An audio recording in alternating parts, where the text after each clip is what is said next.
Hello everyone, welcome everyone to the EBMSCHOLARS, and today I'm here interviewing my wife, Marie. So hello everyone. Okay, so I have some few questions. I know some people have been asking me a lot of questions. Some they are mainly for her, so she's here. I'm going to ask you those kind of questions and we can hear from her.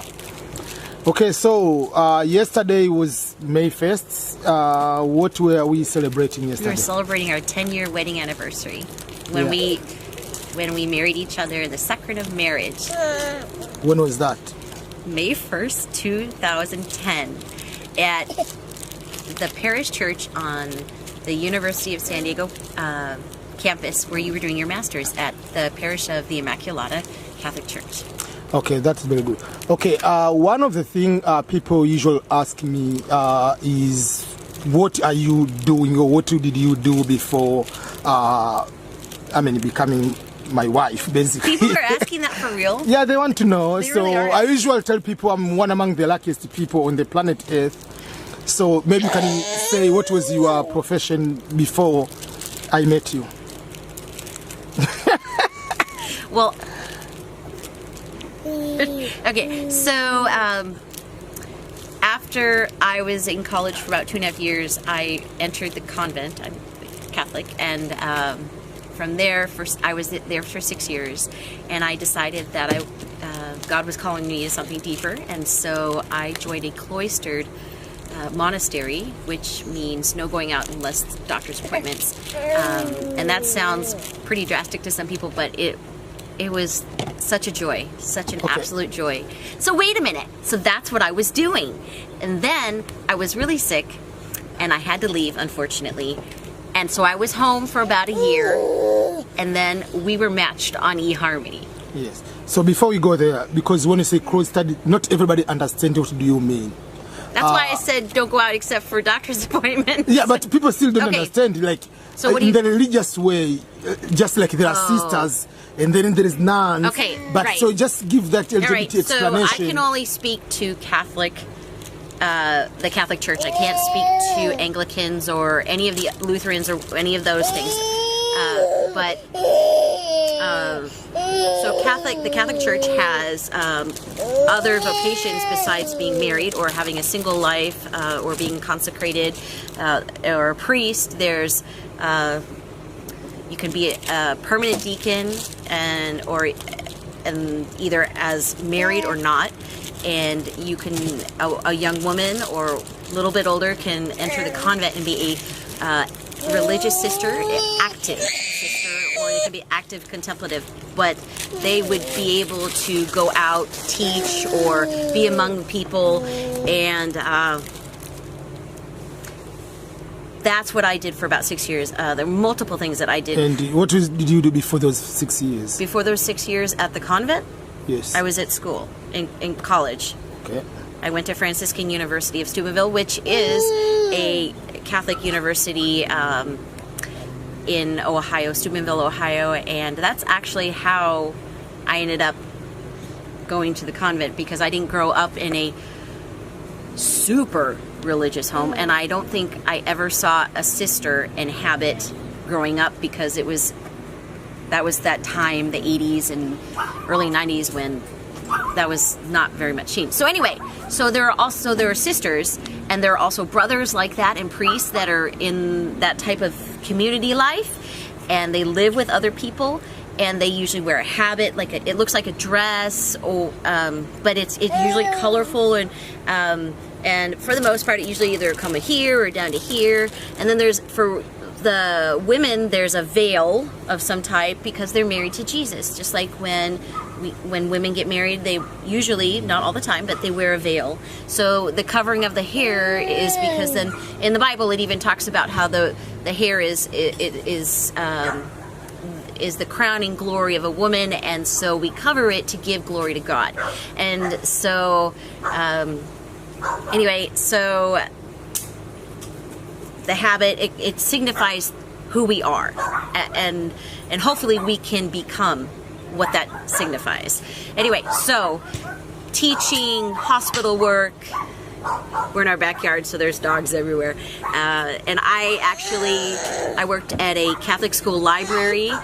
I also worked inside the convent, cleaning, dishwashing. We had a library inside there. All kinds of things that you just, so much has to cook. So many things have to be done. I helped out in a daycare center. I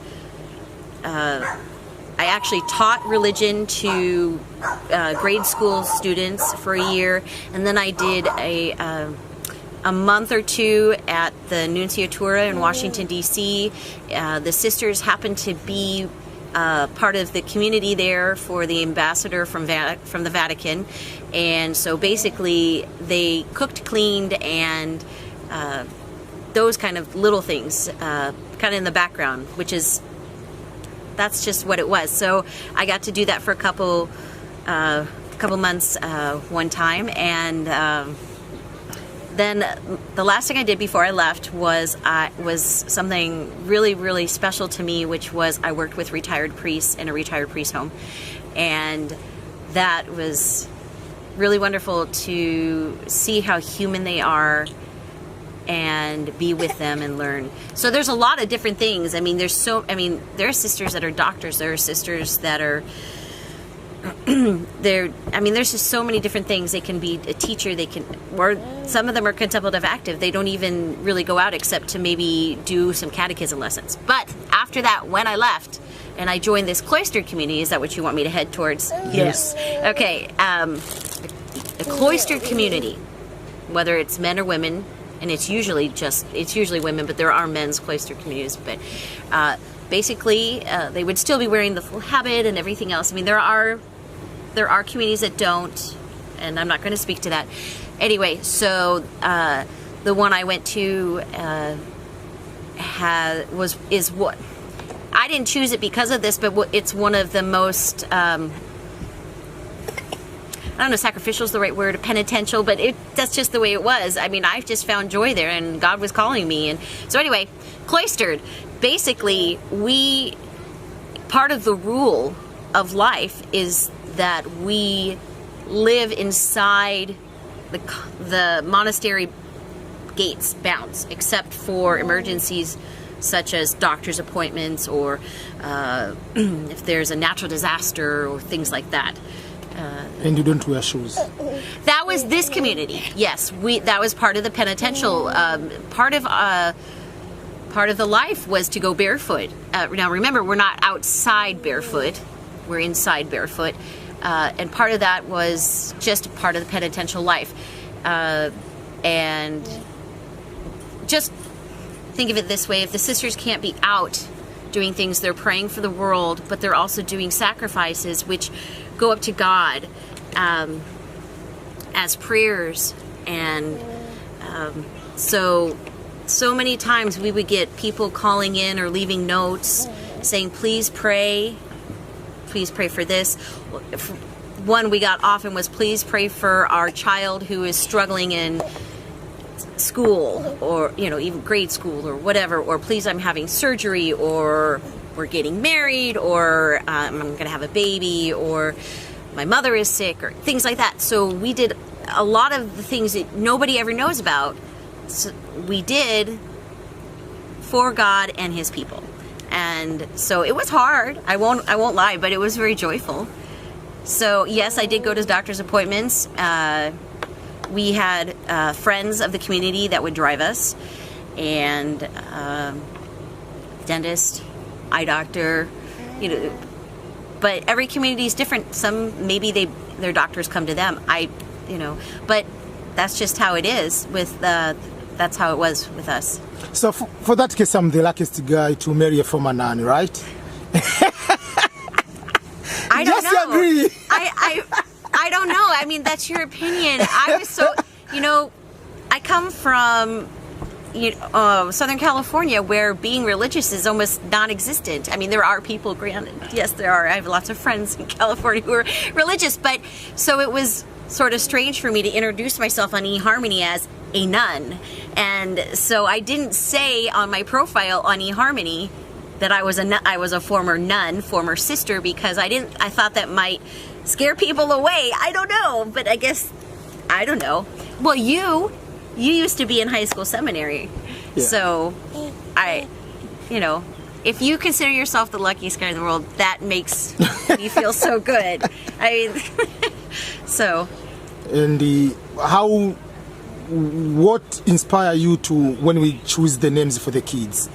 Well, that's it's another just question randomly, you just get it from the dictionary, encyclopedia, or whatever. How do you come up with the Faustina, Marie, Clare, Francisca, Benedikt, Fulbright? So Ernest and I are very opinionated people, and we definitely have no problem telling each other what we think.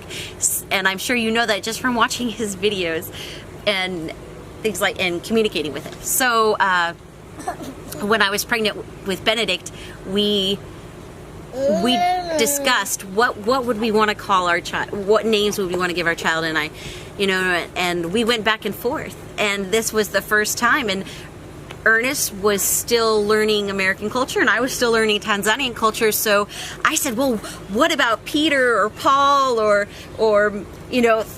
things like that, normal saints names. And he said, oh no, those are all the missionary names that they gave us, and I said, well, I don't know that. So I said, well, then we're just gonna have to pray about it, because we just couldn't come up with a name. And then one day I said, what about Benedikt? Because at the time, the Pope for the Catholic Church was Pope Benedikt the 15th.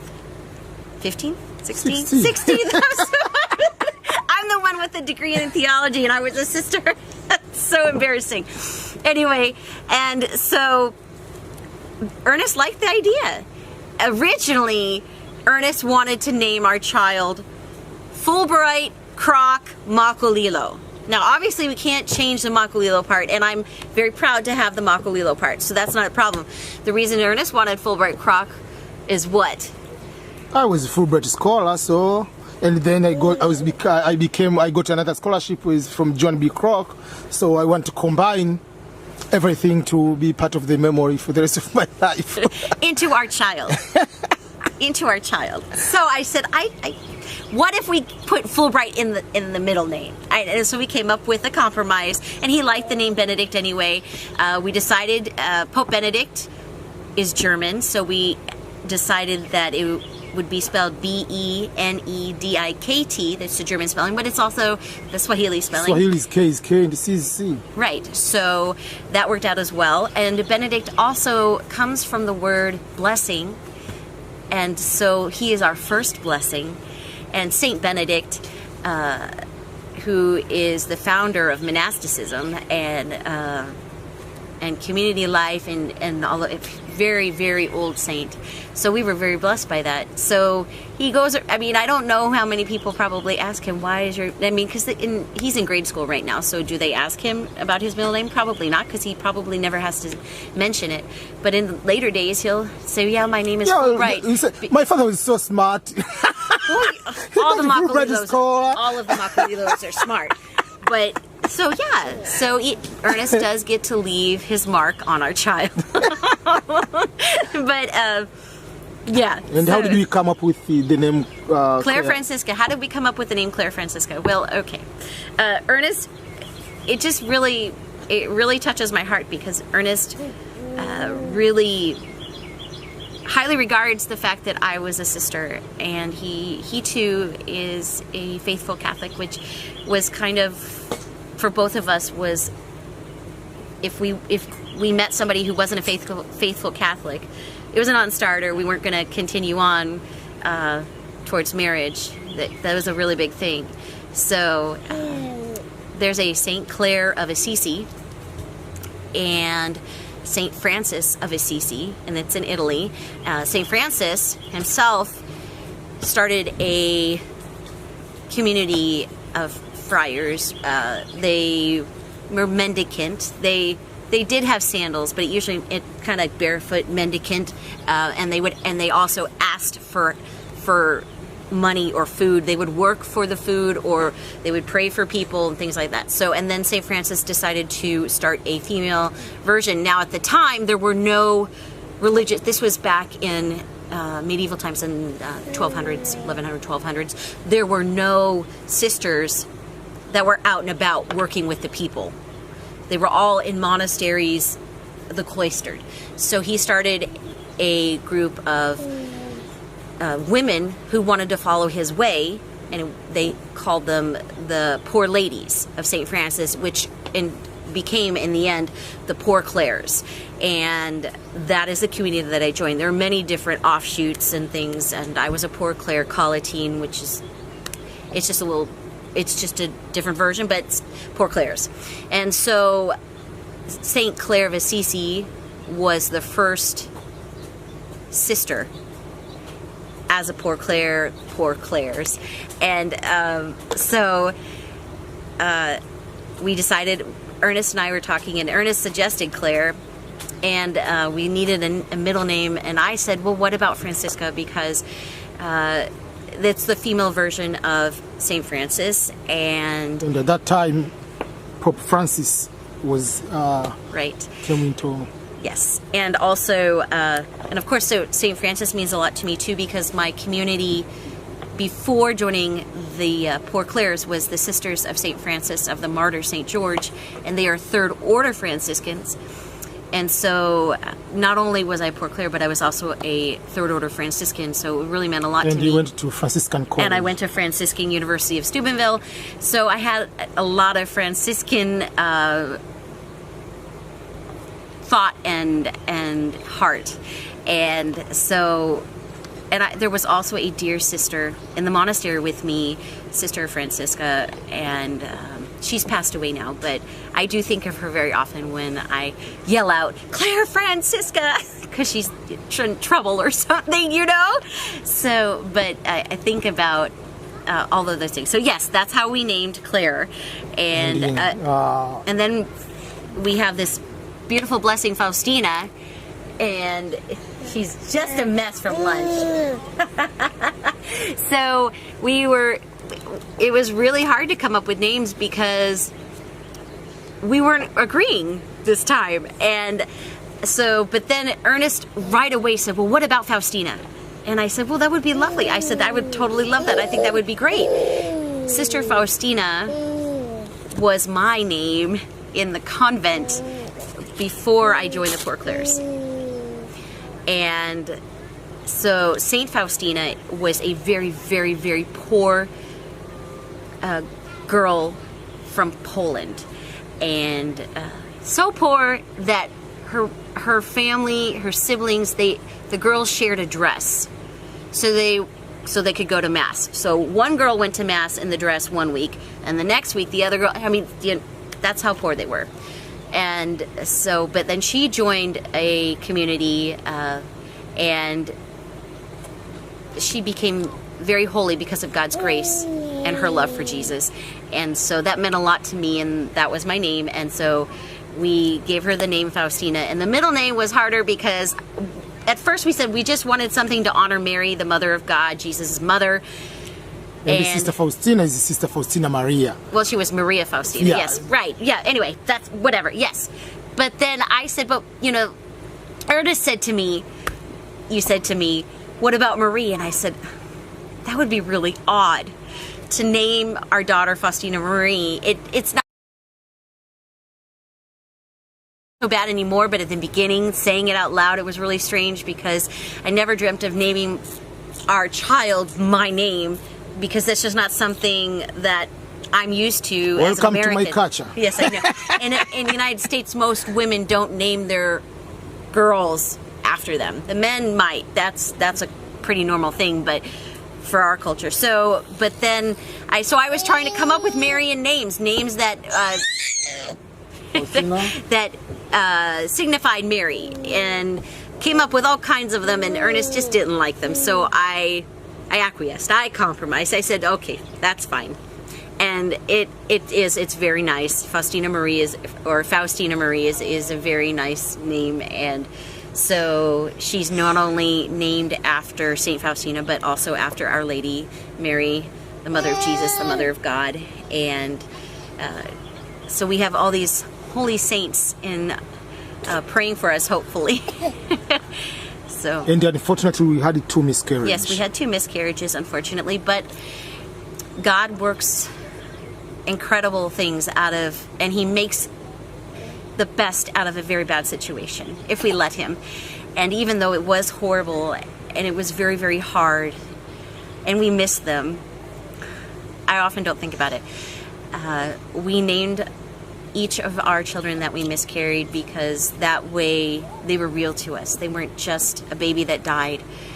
It was, these are our children, and we do think of them. We still have their ultrasounds, and so it means a lot to us. So the first one, we decided we would name Mary Joseph, and the reason we decided Mary Joseph is, well, one, because the Mary, the Mother of God, is very dear to our hearts, especially as Catholics. And then Saint Joseph, the husband of Mary, the foster father of Jesus, and patron of the Universal Church, he means a lot to Ernest and I. I was baptized in the Church of Saint Joseph the Worker, and Saint Joseph just is very dear to my heart because he's so normal. I mean, even though he did a lot of sacrificing, he was so normal. He lived with the Holy Family. He lived with God and the Mother of God, who were both sinless.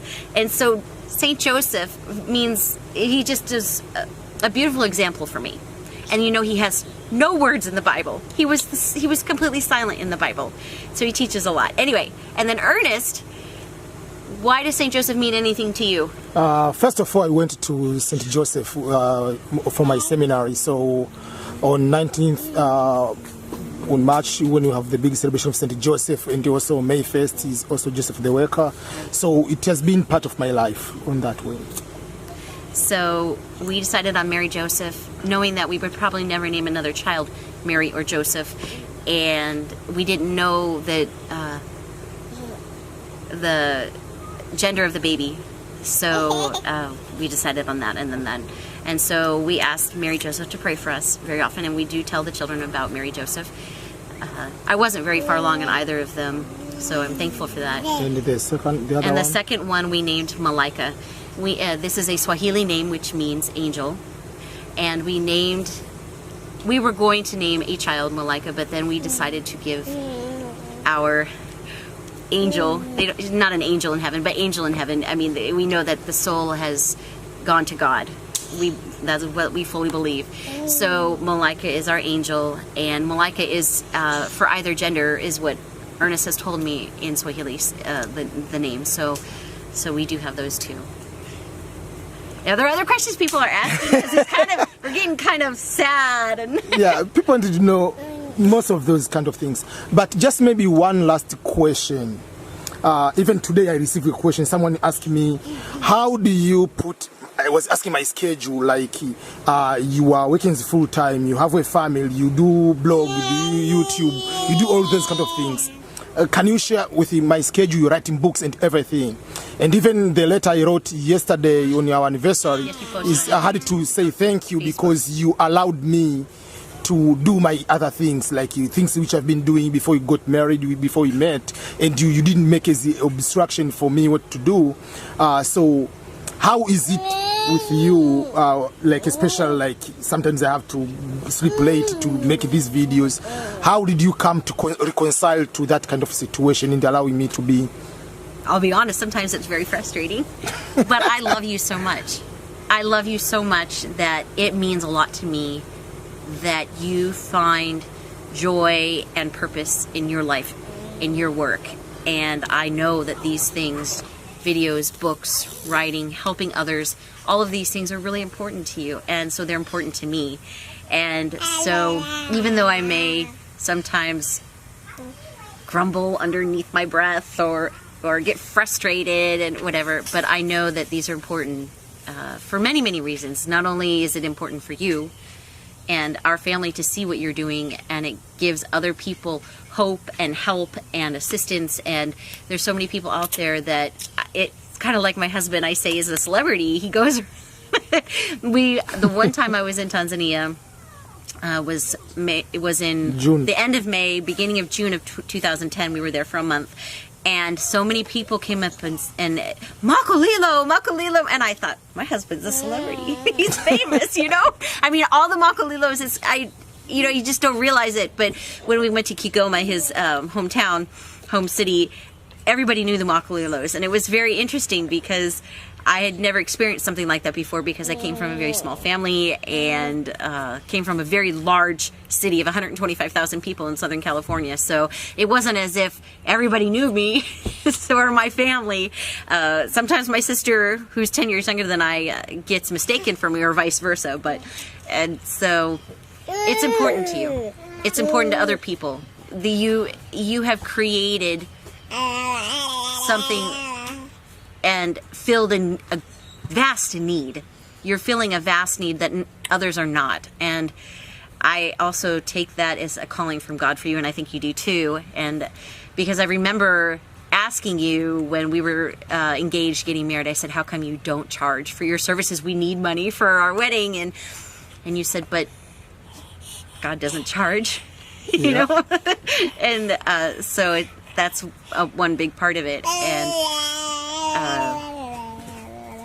I also, it helps me to grow and to learn and stretch, because I've got to see that I don't absolutely need you at that moment, or I don't absolutely need something. And that's part of, you know, I've heard many people, priests and other people, talk about marital life, wedding, being married, and how we are one, but we are hopefully bringing each other to sanctity, to holiness, to go to heaven. That's our goal. And it's not easy at all. And that's even my Facebook post yesterday, I said we're definitely not perfect. And I even gave the example of homeschooling. I just can't do it. There's just no way. I mean, right now with all of this going on, I'm having a hard time. And it's not a lot for us right now. I mean, Benedikt does online learning, but so anyway. Just real quick. I was going to use the example of mountains, how they rub up against each other, and they smooth each other out, and that's kind of how we're supposed to be. And so sometimes it's like an earthquake, you know, like it's not a smooth movement, and so sometimes it's going to be hard, and that's okay. Do you have any question for me before I conclude there? Now you did that to me on purpose, because I was thinking of something before and I was going to ask you, and now I can't think of it.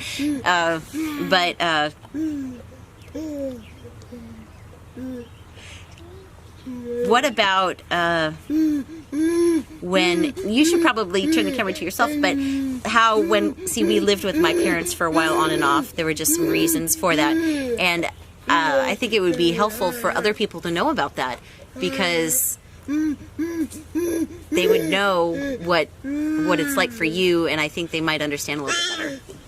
You want to sit here? No, I'll just sit there. I'm just here. Okay, so I'm here. Okay, so the quicker thing is, life is not like how you plan. And for me, it didn't go like exactly what I was planning. Got married. Then life didn't go as well, didn't get a good job, then you end up living with your in-laws. And coming from Africa, Faustina, coming from Africa, that is completely out of picture. You cannot be able to do that at all. It's just like the most embarrassing thing ever a man can do is to live with their in-laws, especially when the woman's side. But it's either you go to be homeless or you stay with your in-law. So that for me at the beginning was very, very hard, but for me up to now, because even if you ask how did you manage to stay longer and all other things, among the benefits of staying with my in-laws is understanding my wife's background, where she came from, the parents, the family, everybody, like how they operate and everything. That gave me the perspective. So there are certain things when they happen, I know, okay, how to go about it, how to resolve certain situations, how to see Why the is best. my wife acting this way? I know where it came from. Whether if she has to cry, I know where it comes from. Whether she's upset, I know where it comes from. So that helps me a lot, basically. So I'm thankful for that. That experience, it helped me a lot. And even now, like the relationship with my in-laws is very, very good. Partly because I stayed with them, compared to if Absolutely. I could not live with them, we could have a relationship, but could not be the same. I think it would be vastly different, because they wouldn't have gotten to know you like they did, and it is a real blessing. And God bless my parents. Oh my goodness, they are so good to us, so very, very good to us. Yeah. So one last thing, usual, I can just, because you mentioned that you met on eHarmony. Yes. eHarmony is one of the dating websites